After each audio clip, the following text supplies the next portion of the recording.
Well, you guessed it. Transmission's in. And crazily enough, stabbing it was the easy part.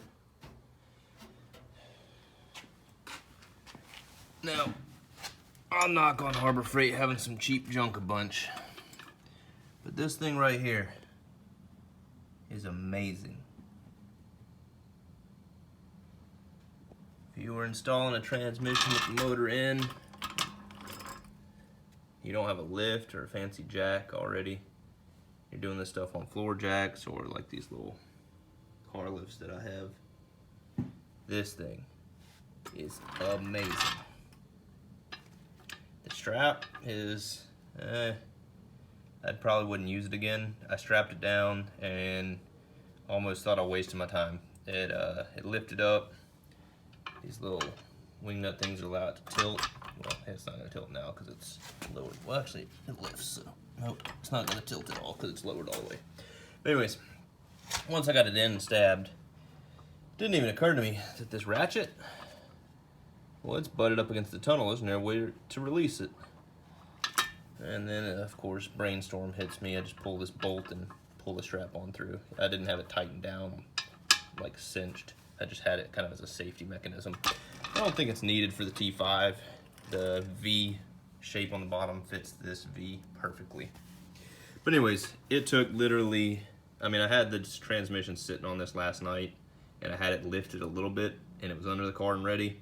I had this thing in less than 5 minutes. It was nuts. Thing's amazing though. If you have a T5 or any manual transmission other than what came in the car, you'll probably know that you have to notch this front depending on your shifter.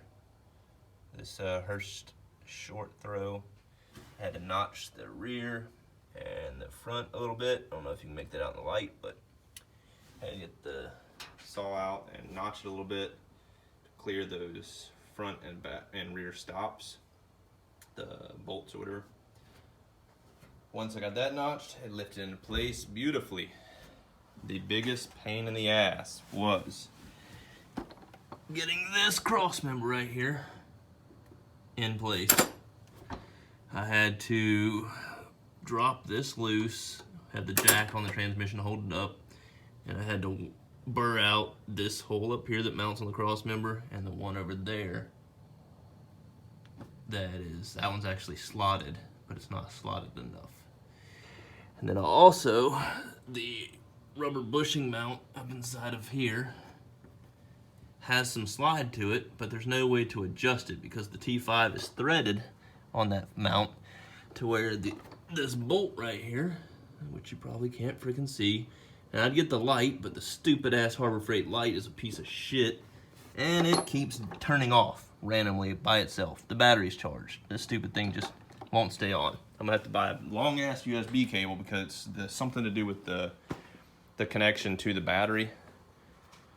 You can hit it and it'll come back on and then it dies again.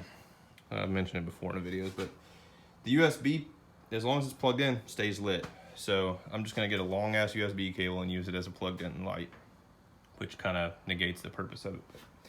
Anyways, after wallowing those holes out, and I drilled out those threaded holes in the bottom of the transmission, and I just ran bolts through and put a nylock nut on the top. That way I could move the rubber mount around with the metal cross member on it because it needed a little bit of shimming. I don't know if maybe my cross member up here was just off ever so slightly, that the motor was kind of kicked a little bit sideways or something. I have no clue, but it didn't want to go in smoothly anyways, so it was off by, I don't know, maybe a 1/16 of an inch that I had to burr out, but it took fighting it and hammering it and wedging it in place to figure that out, and then repeated process to pull it back out, to burr it, repeated process to put it all back in. It was more or less a bitch. I think I went over me mounting a Sniper Hyperspark the other day. I did talk to Jared with Mavin Performance today, and he confirmed I can just double up on pins, coming out of this Deutsch connector if I need to carry a bigger load, like my fans that pull 7 amps. The 16 AUG pin on here supports 7.5 amps, but being that the battery's not close to it and it's traveling all the way to the trunk, you have to up the gauge a little bit.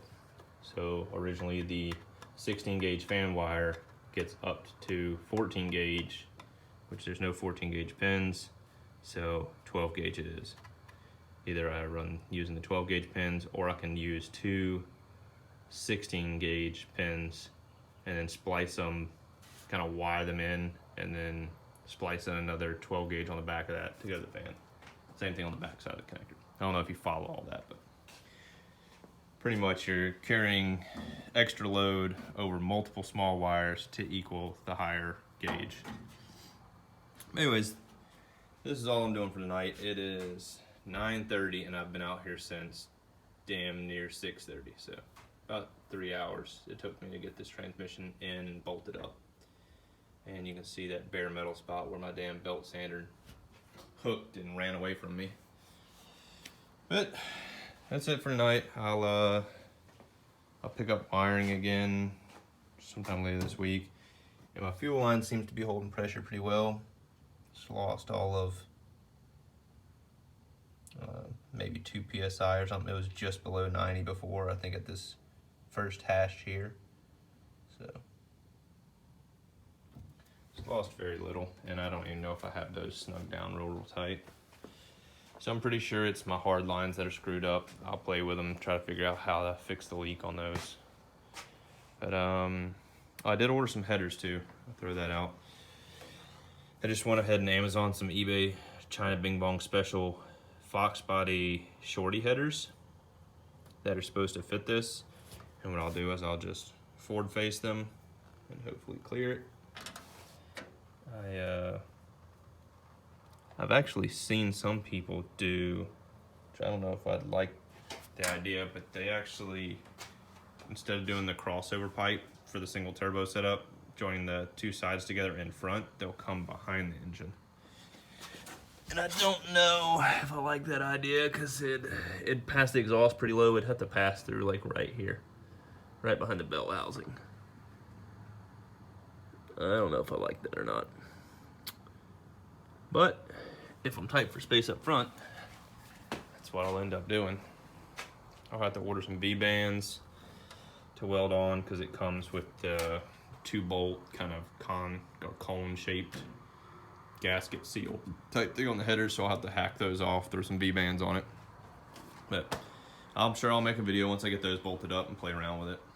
Mess with the idea of how I want to spec this thing out.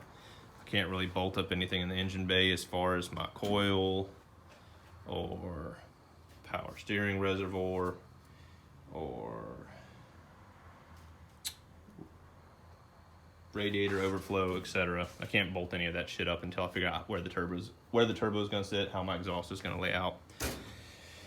So until then, it's on hold. Thanks for watching, guys. Later.